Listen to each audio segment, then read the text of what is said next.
सहना भवतु सहनौ भुनक्तु सह वीर्यं करवावहै तेजस्विनावधीतमस्तु मा विद्विषावहै।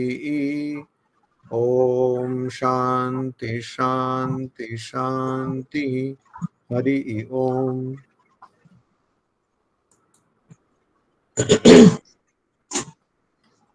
আমরা দেখছি ভগবদ গীতা ষষ্ঠ অধ্যায়, আজকে দেখব 36 নম্বর শ্লোক। এর আগে বলেছেন যে নিশ্চয়ই মনকে নিয়ন্ত্রিত করা খুব কঠিন, মনকে বশ করা খুব কঠিন, কিন্তু অভ্যাসের দ্বারা আর বৈরাগ্যের দ্বারা এটা অবশ্যই হবে, মনকে সংযত করা যায়। এখন প্রশ্ন উঠতে পারে যে এত শত করে মনটাকে সংযত করা দরকারটা কি আছে, কি প্রয়োজন? তো মন যদি সংযত না হয় তাহলে প্রথমত ধ্যান হবে না, যেটা এখানে বলা হচ্ছে। ধ্যান কেন করতে হবে? কারণ ধ্যান করলে আমাদের প্রকৃত স্বরূপ লাভ করতে পারি এবং আমরা শোক থেকে মুক্ত হতে পারি। ওই জন্য ধ্যান একটা পথ। কিন্তু যদি মন অসংযত হয়ে থাকে, অনিয়ন্ত্রিত হয়ে থাকে, তাহলে ধ্যান হবে না। এটা এখানে 36 নম্বর শ্লোকে ভগবান শ্রীকৃষ্ণ বলছেন। असंयतात्मना योगो दुष्प्राप इति मे मतिः वश्य आत्मना तु यतता शक्यः अवाप्तुम् उपायतः। असंयतात्मना মানে একজন যার, এখানে আত্মা মানে মন, যার মন সংযত নয়, যার মন সংযত নয়, নিয়ন্ত্রিত নয়, নিজের বশে নয়, সেরকম একজন মানুষ যোগঃ দুষ্প্রাপঃ, যোগ বলতে এখানে ধ্যান বা মনের মনোযোগ, কনসেন্ট্রেশন বোঝাচ্ছে। তো তার কাছে যোগ সাধন, সেটা যোগ সাধন মানে এখন যে শারীরিক যোগ ব্যায়াম করা হয় সেটা নয়, ধ্যান। ধ্যান তার কাছে, যে মানুষ যার মন তার বশে নয়, তার কাছে যোগ দুষ্প্রাপঃ, অর্থাৎ যোগ খুব কঠিন, দুষ্প্রাপ্য, খুব কঠিন যোগ সাধন করা এবং সেই ধ্যান অবস্থাটা লাভ করা কঠিন। ইতি এইভাবে, মে আমার মতিহি, আমার বিশ্বাস। ভগবান শ্রীকৃষ্ণ বলছেন যে আমার বিশ্বাস যে যে মানুষের মন তার বশে নয়, তার কাছে কিন্তু যোগ সাধন বহুত কঠিন, মানে অনেক কঠিন, এটা সহজ নয়, দুষ্প্রাপ্য। বশ্যাত্মনা তু, তু মানে কিন্তু, কিন্তু বশ্য আত্মনা, এমন একজন মানুষ যার মন তার বশে রয়েছে, নিয়ন্ত্রিত মন, সংযত মন যার, সে উপায়তঃ, সে ঠিক ঠিক উপায়, ঠিক ঠিক পথ অবলম্বন করলে, ঠিক ঠিক উপায় অবলম্বন করলে, উপায় বলতে কি বোঝায়? উপায় বলতে যে শাস্ত্রে যে বলা আছে যে এগুলো করতে হবে, সেইগুলো, মানে যে পথগুলো বলা আছে, সাধনের যে পথ বলা আছে, গুরুজন যেটা বলে দিয়েছেন সেইগুলো উপায়তঃ। অর্থাৎ একজনের মন যদি সংযত হয় তাহলেও কিন্তু সে যোগ লাভ করতে পারে না যতক্ষণ সে যে উপায়গুলো বলা আছে সেই উপায়কে কাজে লাগাবে। কেননা সংযত মন মানে সে আর কিছু ভাবছে না, শুধু এটাই করছে। এরকম করে অনেকে যারা দুষ্কর্ম করেন, অর্থাৎ যারা চুরি করেন বা খুন করেন, তারাও কিন্তু তাদেরও খুব মনোযোগ দরকার, নাহলে পারবে না। খুব মানে এখন তো বোঝাই যাচ্ছে যে ধরুন কেউ ব্যাংক ডাকাতি করছে, খুব মনোযোগ দরকার, একটা কিছু ভুল হয়ে গেলে সঙ্গে সঙ্গে ধরা পড়ে যাবে। তো ওইটা দিয়ে কিন্তু, ওইরকম মনোযোগ দিয়ে কিন্তু ভগবান লাভ হবে না, যোগ সাধন হবে না। কেন?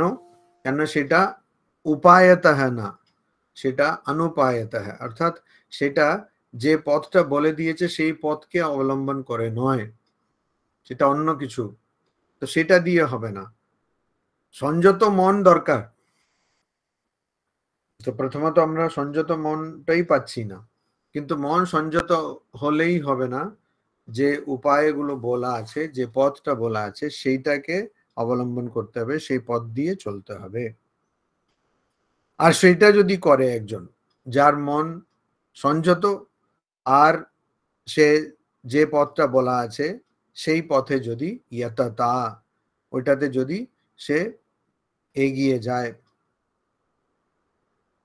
সেটাতে যদি তার যত্ন থাকে, अवाप्तुम शक्य है, তাহলে তার দ্বারা এই যোগ সাধন করা সম্ভব। শক্য है সম্ভব, अवाप्तुम সে পেতে পারে, মানে পাওয়াটা সম্ভব, শক্য है।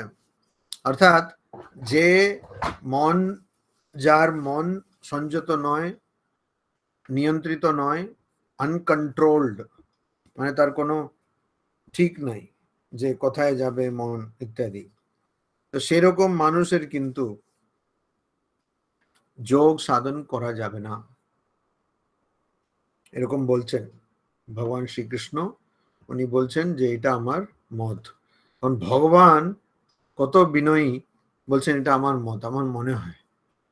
এরকম বলছেন না যে দেখো করা যাবে না, বলছেন আমার মনে হয় এটা করা যাবে না। তারপরে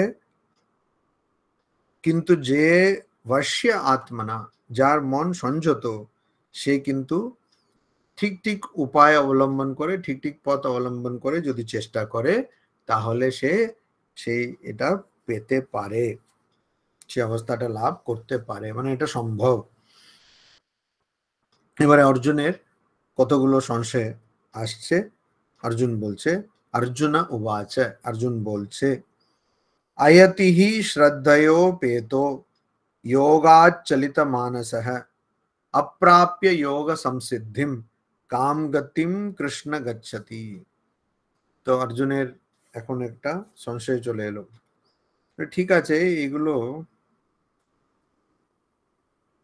এইসব যোগের কথা বলা হচ্ছে ঠিক আছে, কিন্তু বারবার বলা হচ্ছে যে এটা খুব কঠিন কঠিন কঠিন, আবার সমানে বলা আছে যে কঠিন হলেও সম্ভব, কঠিন হলেও সম্ভব, চেষ্টা দ্বারা, অভ্যাস দ্বারা, বৈরাগ্য দ্বারা সম্ভব। তো অর্জুনের প্রশ্ন হচ্ছে, যদি কেউ লাভ না করতে পারে, যে পরম লক্ষ্য সেটা যদি লাভ না করতে পারে, তাহলে ওর কি হবে, এটাই হচ্ছে প্রশ্ন। এমনিতে তো কঠিন, আর এমনিতে মন সংযত করা যাবে না, এবারে যদি এই এত সব করার পরেও ও যদি যোগ সাধনের বা যোগের যে পরম লক্ষ্য, অর্থাৎ ভগবান লাভ বা আত্মজ্ঞান ইত্যাদি, সেটা যদি লাভ না করতে পারে, তাহলে কি হবে? অর্জুন জিজ্ঞেস করছে। কৃষ্ণা, কৃষ্ণা, কৃষ্ণা আমরা দেখেছি এই শব্দের মানেটা হচ্ছে কালো হতে পারে, বা যে অন্যদের আকৃষ্ট করে সেটা হতে পারে, বা কার্ষ্ণী বংশের, এটা হতে পারে। তো এই তিনটে মানেই কৃষ্ণের ক্ষেত্রে প্রযোজ্য। বলছে এ কৃষ্ণ শ্রদ্ধয়া, একজন যদি শ্রদ্ধা সহকারে, এবার এই শ্রদ্ধা শব্দের সম্বন্ধে স্বামীজি বলেছেন, স্বামী বিবেকানন্দ, এই শ্রদ্ধা যে শব্দটা, সেটাকে অনুবাদ করা যাবে না, সেটাকে অনুবাদ করা যাবে না। তো এটার মানে কি শ্রদ্ধা? শ্রদ্ধা মানে হচ্ছে যতটা সম্ভব আপ্রাণ চেষ্টা করা, খুবই সৎভাবে এবং আপ্রাণ চেষ্টা করা, সিনসিয়ার হয়ে চেষ্টা করা, এটা হচ্ছে শ্রদ্ধা। তো শ্রদ্ধায়া অর্থাৎ শ্রদ্ধা সহকারে, উপেতঃ, শ্রদ্ধার যে শাস্ত্রে যে পরিভাষা দেওয়া আছে সেটা হচ্ছে যে শাস্ত্র অর্থাৎ বেদের কথাতে এবং গুরুর কথাতে যার বিশ্বাস সেটা শ্রদ্ধা। নিজের উপরে তো বিশ্বাস হতেই হবে। তো শ্রদ্ধা সহকারে যদি কেউ উপেতঃ মানে যার কাছে শ্রদ্ধা রয়েছে, শ্রদ্ধায়াও উপেতঃ অর্থাৎ শ্রদ্ধা দ্বারা যে আবির্ভূত, যার মনে পুরো শ্রদ্ধা রয়েছে, এই কথাটা আমরা পাই কাঠোপনিষদে।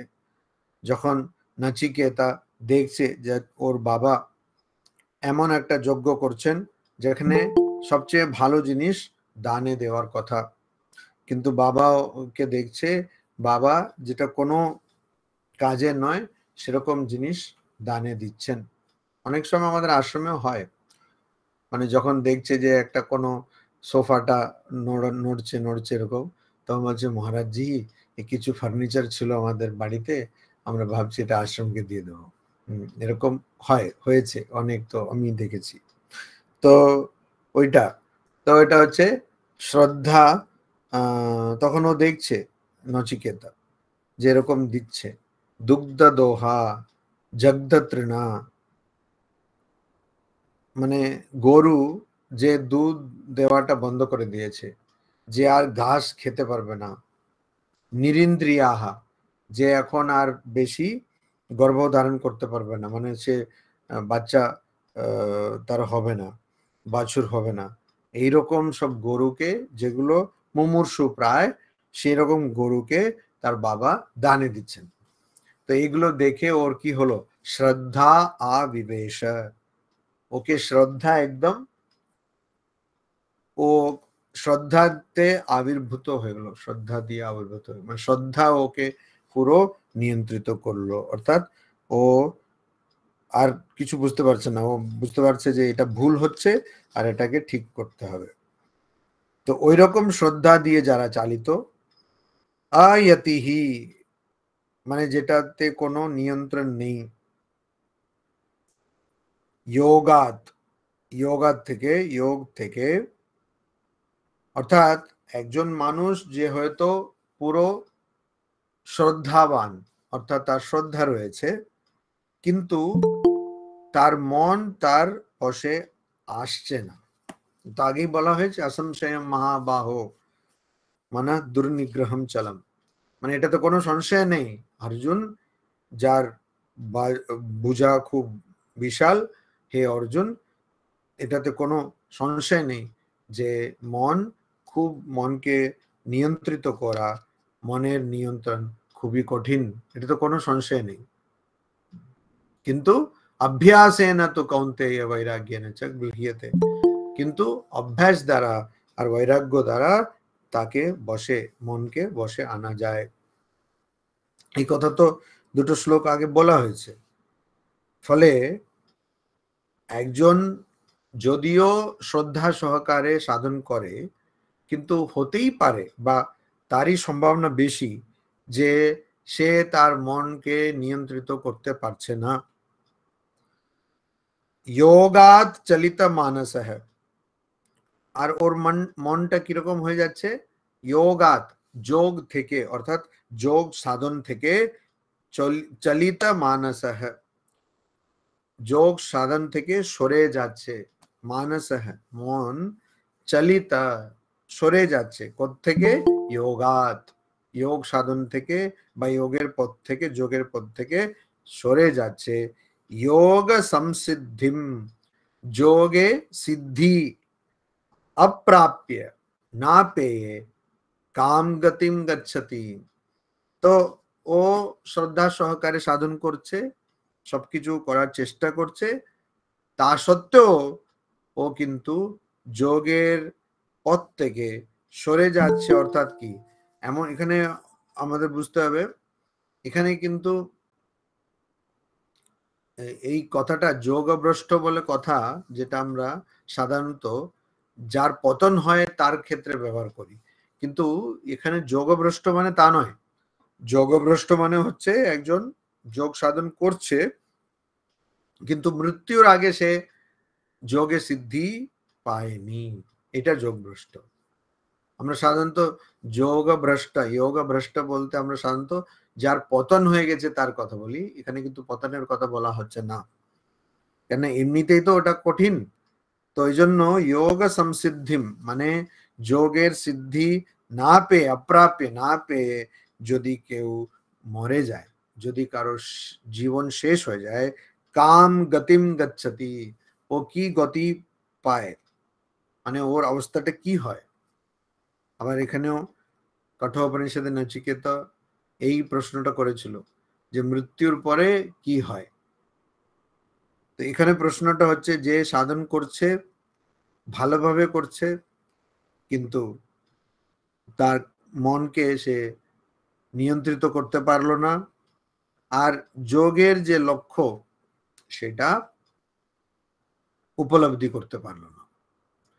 যখন সেটা পারলো না তখন তার কি গতি হবে, মৃত্যুর পরে তার কি অবস্থা হবে, এটা হচ্ছে প্রশ্ন। তারপরে আবার সেই প্রশ্ন আরো ওটাকে ব্যাখ্যা করছেন। অর্জুন বলছেন কচ্ছিন্ন উভয় বিভ্রষ্ট छिन्न अभ्रमिव नश्यति अप्रतिष्ठो महाबाहो विमूढ़ो ब्रह्मण पति। महाबाहो, महाबाहो এবারে শ্রীকৃষ্ণের উদ্দেশ্যে বলা হচ্ছে, যার বিশাল ভুজা। ব্রহ্মণঃ পথি, ব্রহ্মের পথ, পথে, ব্রহ্মণঃ ব্রহ্মের পথি, পথে মানে যে ব্রহ্মের পথে আছে, অর্থাৎ ব্রহ্মজ্ঞান লাভ করার পথে, ব্রহ্মজ্ঞান লাভ করা বা আত্মজ্ঞান বা ভগবানের লাভ করার পথে, আধ্যাত্মিক পথে যে রয়েছে, সে যদি विमूढ़ है, अप्रतिष्ठित है, ও কিরকম হবে, ও विमूढ़ है, विमूढ़ है অর্থাৎ ওখানে সে বুঝতে পারছে না, তার মাথায় ভ্রম হয়ে গেছে, তার মধ্যে ভ্রম হয়ে গেছে, विमूढ़ है বুঝতে পারছে না, ঠিক তার কোনো ধারণা হচ্ছে না, ওইটাই विमूढ़ है। কি विमूढ़ है, अप्रतिष्ठित है, আবার তার মনে হয় যে তার কোনো আধার নেই, তার কোনো আধার নেই, এরকম মনে হচ্ছে। উভয় বিভ্রষ্ট হ্যাঁ, তো যে ব্যক্তি আগে বলা হয়েছিল না, যে ব্যক্তি সাধন করছে কিন্তু মনকে নিয়ন্ত্রিত করতে পারলো না, আবার সে যদি তার জীবনটা শেষ হয় তাহলে কিরকম হবে, ব্রহ্মের পথে বা আধ্যাত্মিক পথে যে এগিয়ে যাচ্ছিল সে ভ্রমের শিকার হয়ে গেল, আর তার কোনো আধার আর রইল না, আর উভয় বিভ্রষ্ট হ্যাঁ, ও দুটো থেকেই সে চ্যুত হলো আর কি, দুটো দুটো পথ থেকেই সে সরে গেল। ছিন্ন আভ্রম, যেমন একটা মেঘ, ও যদি কেটে যায় তার মানে কি হবে, তখন মানে মেঘটা যদি সরে যায়, ভালো মানে অনেক ভালো মেঘ হয়ে আসছে, তারপরে একদম কালো হয়ে যাচ্ছে, আমরা ভাবছি আজকে তুমুল বৃষ্টি হবে, কিন্তু তারপরে দেখছি যে মেঘটা সরে গেল, কি করে হলো এটা, ওই হয়, এটা হয় অনেক সময় হয়, তো মেঘ সরে গেল, তো তার মানেটা কি হলো, যে এই যে মেঘ সরে গেল, এই মেঘটা গেল, এখন বৃষ্টি হলো না, কিছুই হলো না। তো আভ্রম, ছিন্ন মানে যেটা কেটে গেছে, আভ্রম মানে মেঘ, ইবা এর মতন, না নাশ্যতি কচ্ছিত মানে সে সে ওরকম নষ্ট হয়ে যায় না, হয়ে যায়নি কি, মানে নষ্ট হয়ে যায় না, এরকম প্রশ্ন করছে। কচ্চিৎ অর্থাৎ এটা এখানে প্রশ্ন, নশ্যতি কচ্চিৎ, কচ্চিৎ নষ্ট হয়ে যায় কি দুটো দিক থেকে। হিন্দিতে একটা প্রবাদ আছে, না ঘরকা না ঘাটকা, না এখানেও রইল না ওখানেও রইল না। তো ভাবছিল যে ঠিক আছে একটু আধ্যাত্মিক সাধন করে এই দুঃখ থেকে মুক্ত হব, তারপরে দেখা গেল এই কিছু উপভোগও করতে পারলো না, ওইটাও পারলো না, এটাও গেল ওইটাও গেল, দুটোই চলে গেল। এরকম হবে না তো, এরকম হবে তো, এটাই হচ্ছে প্রশ্ন। আর ওইটাই বলছে, অর্থাৎ আধ্যাত্মিক জীবন মানে কি? আধ্যাত্মিক জীবন মানে আপনি যা দেখছেন, যা অনুভব করছেন, সব কিছুকে ত্যাগ করে আপনাকে শুধুমাত্র ভগবানের মনকে দিতে হবে, শুধুমাত্র আত্মা বা ব্রহ্মে মনকে কেন্দ্রিত করতে হবে। তো একজন চেষ্টা করছে, আপ্রাণ চেষ্টা করছে, কিন্তু পারছে না, শেষে তার শরীরটা ছেড়ে দিতে হলো। যখন শরীর চড়ে গেল তখন ওর কি হলো? সারা জীবন আরে ভালোই ছিলেন, তারপরে তো সব কিরকম যোগীর মতন হয়ে গেলেন, বাড়িতেও ঠিক মন দিতেন না, নিজের খেয়ালে থাকতেন, আর সবসময় আশ্রম করে বেড়াতেন, আর শুধু লেকচার শুনছেন আর বই পড়ছেন। তারপরে কি হলো? এত কষ্ট পেলেন, ক্যান্সার হয়ে গেল, মারা গেলেন। এরকম কেউ করেনি, আমি বলছি, সম্পূর্ণই কাল্পনিক। তো এরকম হয়ে গেল, তাতে কি হলো? তারপর ওরও কোনো আত্মজ্ঞান হলো না, কিছু হলো না। তো মানে তো ভালোই ভোগ করতে পারতো, উপভোগ করতে পারতো সংসারকে, এটাও করতে পারলো না আর ওইটাও করতে পারলো না। তাহলে লাভটা কি হলো? বলবে তো বোকা, সংসারটাকে ভালো করে ভোগ করলেই তো হতো। তো এই জন্য এরকম হয়ে যাবে না তো, বা এরকম হয়ে যায় তো যে ব্রহ্মের পথে গিয়ে দুটোই উভয় বিভ্রষ্ট, এই দুটোই তার নষ্ট হয়ে গেছে, বা দুটো পথ থেকেই সে পড়ে গেছে বা চ্যুত হয়েছে বা সরে গেছে। এতন্মে সংশয়ম কৃষ্ণ 39 শ্লোকে বলছেন, अर्जुन बोलছেন, एतन्मे संशयम कृष्ण छेतुम अर्हसि अशेषतः त्वद अन्यः संशयस्य अस्य छेता न हि उपपद्यते। একটু আজকাল তো তেল সবার দরকার, তেল মাখন সব দরকার। তো এখানে অর্জুন একটু মাখন লাগাচ্ছে, একটু তেল দিচ্ছেন আর কি। কাকে? ভগবান শ্রীকৃষ্ণকে। কেন এরকম বলছি না, ওইরকমই বলছেন। বলছেন, হে কৃষ্ণ, মে এতৎ সংশয়ম, এটা মে আমার, এতৎ এই, সংশয়ম সংশয়, অশেষতঃ ছেতুম অর্হসি, অশেষতঃ একদম একেবারে সম্পূর্ণভাবে নিঃশেষ, ছেতুম সরিয়ে দিতে বা এই সংশয়টাকে করা বা সরানো, নাহি উপপদ্যতে, কেউ নেই। অর্থাৎ আমার এই যে সংশয় হয়েছে, আমার যে প্রশ্ন, সেটা তুমি ছাড়া আর কেউই বলতে পারে না, আর তুমি একমাত্র যোগ্য এই প্রশ্নের উত্তর দিতে। কেন সেরকম বলছেন? কেননা ঠিকই যেটা আমরা দেখছি, অনুভব করছি, সেগুলো তো নয় এটা। এমন তো নয় এটা কেউ বলেছে হ্যাঁ হ্যাঁ হ্যাঁ ঠিক আছে, আমিও এরকম সাধন করেছিলাম, তারপরে আমি মরে গেলাম, তারপরে আমার তো ঠিকই আছে, কোনো অসুবিধা নেই, এরকম কেউ বলবে থোড়ি আর মরার পরে। তো এই যে কথাটা কে আমাদের বলে দিতে পারবে? শুধু ভগবান বলে দিতে পারবেন, শুধু ভগবান বলে দিতে পারবেন।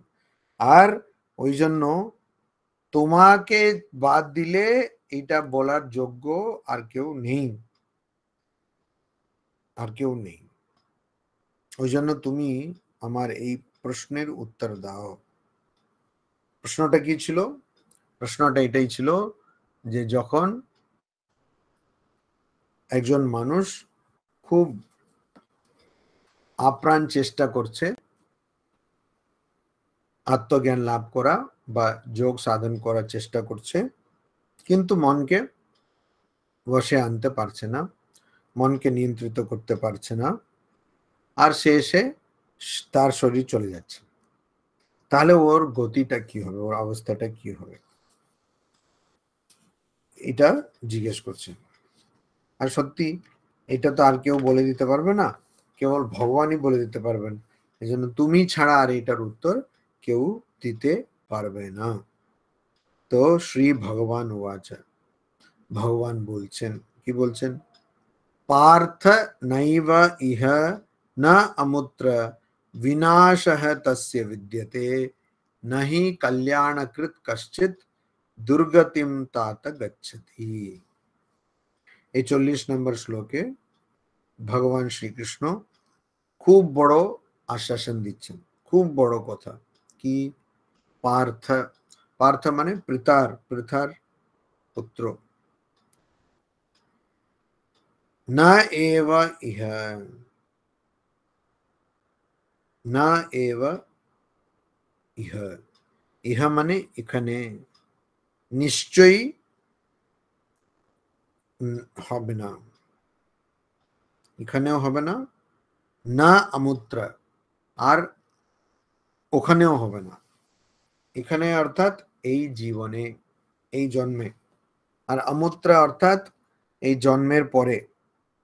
তস্য তার, বিনাশः বিনাশ, বিদ্যতে থাকে, অর্থাৎ তার নাশ হয় না, এই জন্মেও হয় না, এর পরেও হয় না, পরের জন্মেও হয় না।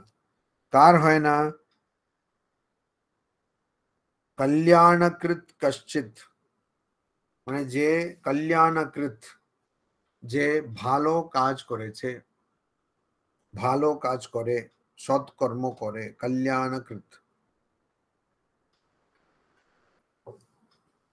কশ্চিৎ কেউ, যে কেউ যে ভালো কাজ করছে, দুর্গতিম তার খারাপ অবস্থা, খারাপ অবস্থা আর তার জন্য দুঃখ, খারাপ অবস্থা আর তার থেকে দুঃখ, না গচ্ছতি, সে দুর্গতিম না গচ্ছতি, অর্থাৎ সে খারাপ অবস্থা পায় না, খারাপ অবস্থা তার হয় না, তার কখনো খারাপ অবস্থা হয় না।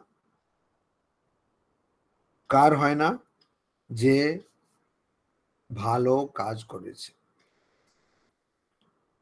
যে ভালো কাজ করেছে। ভালো কাজ মানে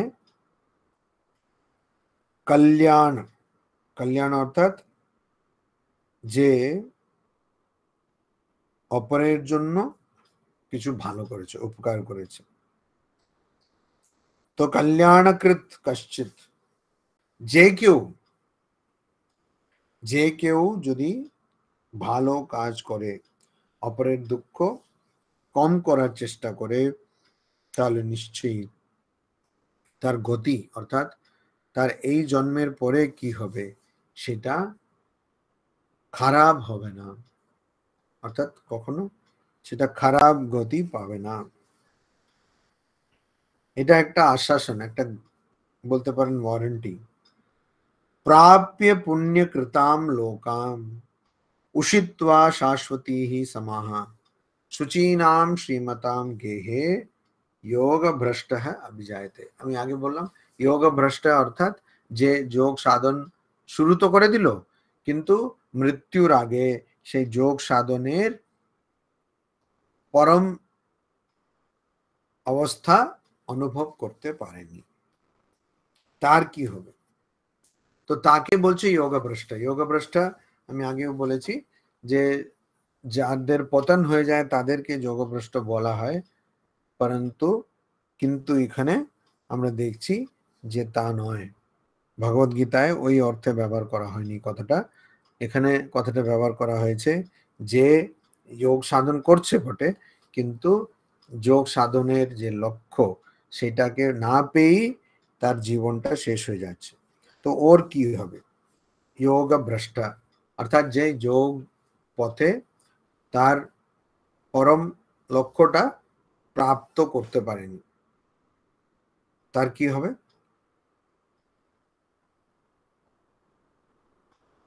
শুচীনাম শ্রীমতাম গেহে। তো পুণ্যকৃতাম, তো যে যোগ এর পথ থেকে সরে গেছে, বা সরে গেছে না, যে যোগের পথে থেকেও সেই অনুভবটা পায়নি, সে কি করবে? পুণ্যকৃতাম লোকান, সে এমন লোক আছে যেখানে যারা পুণ্য কাজ করে তারা থাকেন, বা তারা ওখানে মৃত্যুর পরে চলে যায়, তো সে ওখানে যাবে। পুণ্যকৃতান লোকান প্রাপ্য, অর্থাৎ ও যদি, ওই মানুষ যে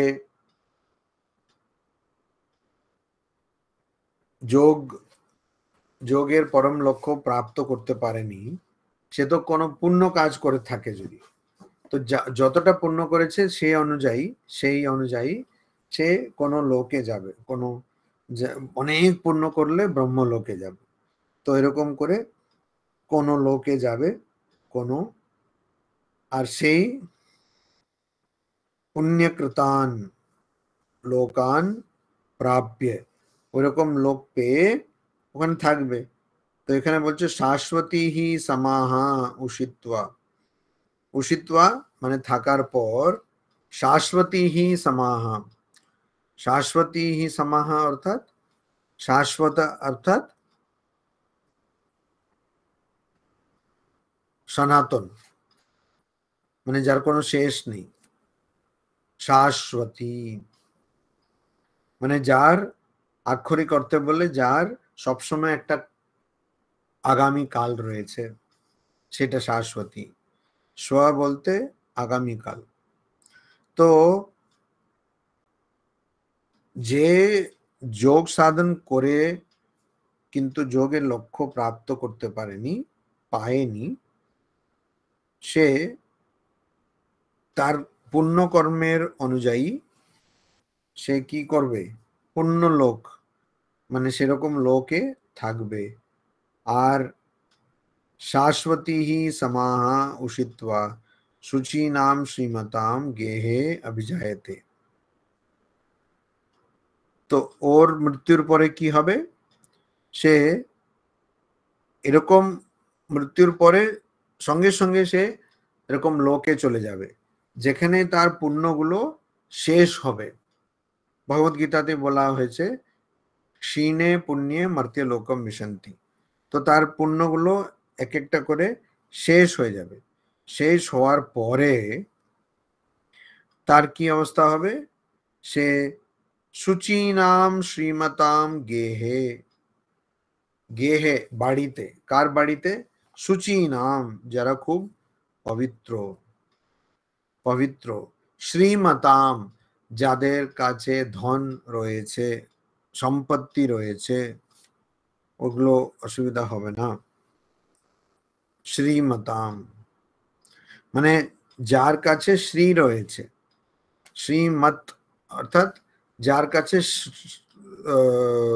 শ্রী বা ঐশ্বর্য, যার কাছে অনেক বেশি রয়েছে, আর যার ঐশ্বর্য কখনো যাবে না। তো এখানে শ্রীমতাম ওই ভগবানের উদ্দেশ্যে ওই কথাটা যখন ব্যবহার করা হয় তখন অন্য মানে হবে, কিন্তু এখানে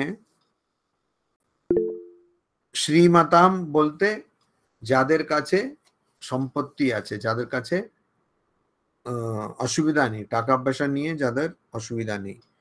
গেহে অভিজায়তে এমন বাড়িতে সেই যে যোগ ভ্রষ্ট, অর্থাৎ যে যোগ সাধন করে কিন্তু যোগের পরম উপলব্ধি করতে পারেনি, সে তার বাড়িতে জন্ম হবে। কোথায় জন্ম হবে? তার বাড়িতে জন্ম হবে, এমন বাড়ি যেখানে শুচি আর শ্রীমত মানুষ থাকে। শুচি অর্থাৎ যে যেখানে শুদ্ধ, শুদ্ধ অর্থাৎ মনে যার কোনো কারোর প্রতি হিংসা বা কোনো কাউকে কষ্ট দেওয়ার এরকম কোনো চিন্তা যার নেই, একদম নেই। তো সেরকম মানুষ শুচি। আর যাদের কাছে এই যখন জন্মাবে তখন তো তার খাওয়া দাওয়া, তারপরে তার পড়াশোনা সবকিছু তো থাকবে। তো এইগুলো নিয়ে কখনো টাকা পয়সার জন্য চিন্তা করতে হবে না। কেন যদি টাকা পয়সা নিয়ে চিন্তা করে তাহলে সে তো সাধন করতে পারবে না, আধ্যাত্মিক সাধন করতে পারবে না। ওই জন্য যাতে ওর আধ্যাত্মিক সাধনে কোনো বাধা না হয়, এতটা ওর বাবা মার কাছে ওর বাড়িতে সম্পত্তি থাকবে, সম্পত্তি থাকবে।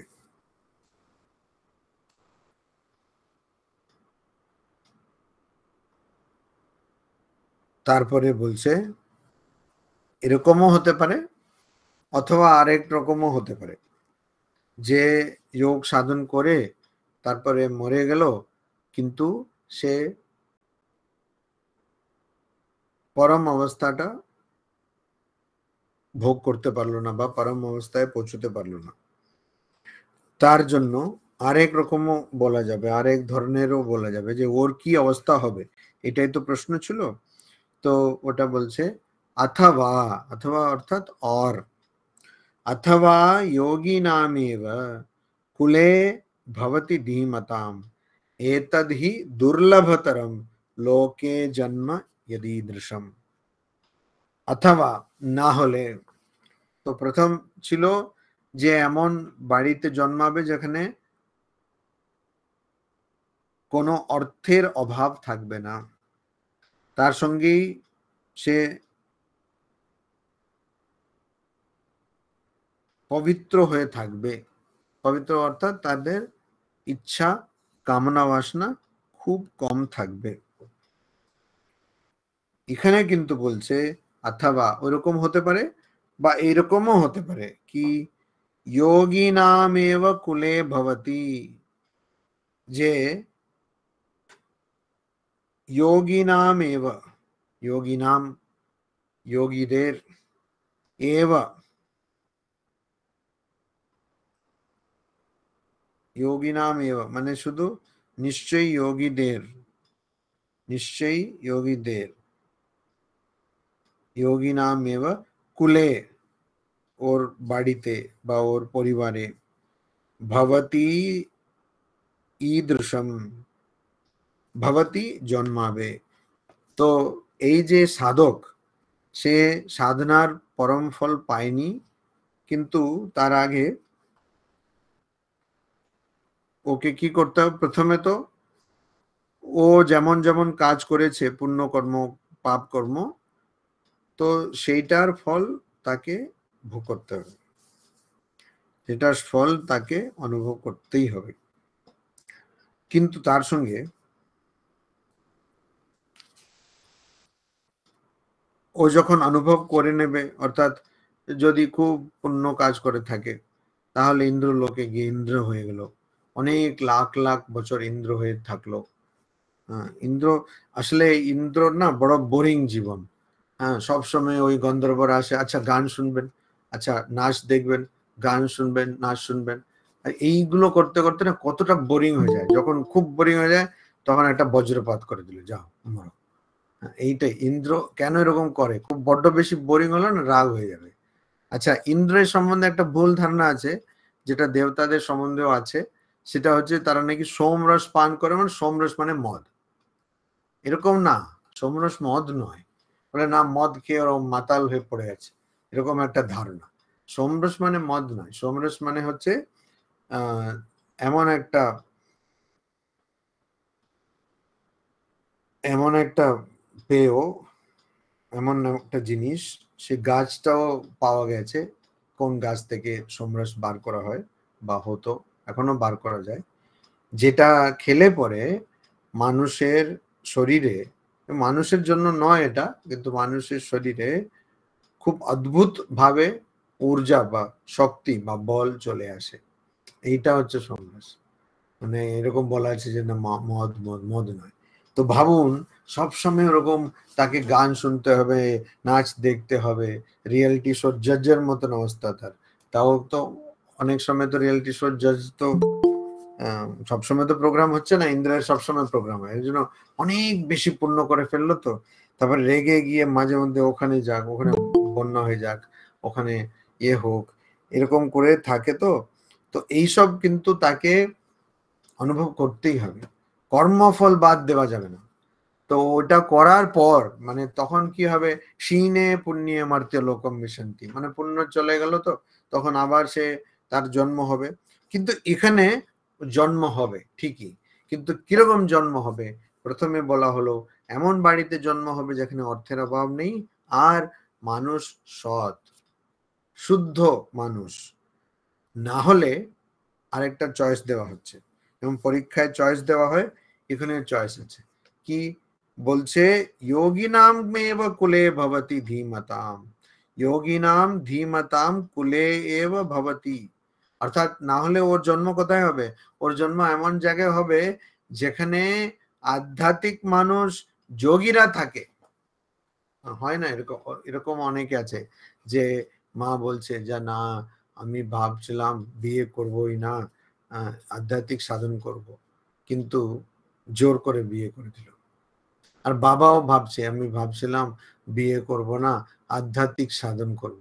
শেষে এই আধ্যাত্মিক সাধন করব বলে দুজন যে ছিল তাদের হয়ে গেল আধ্যাত্মিক সাধন ওখানে।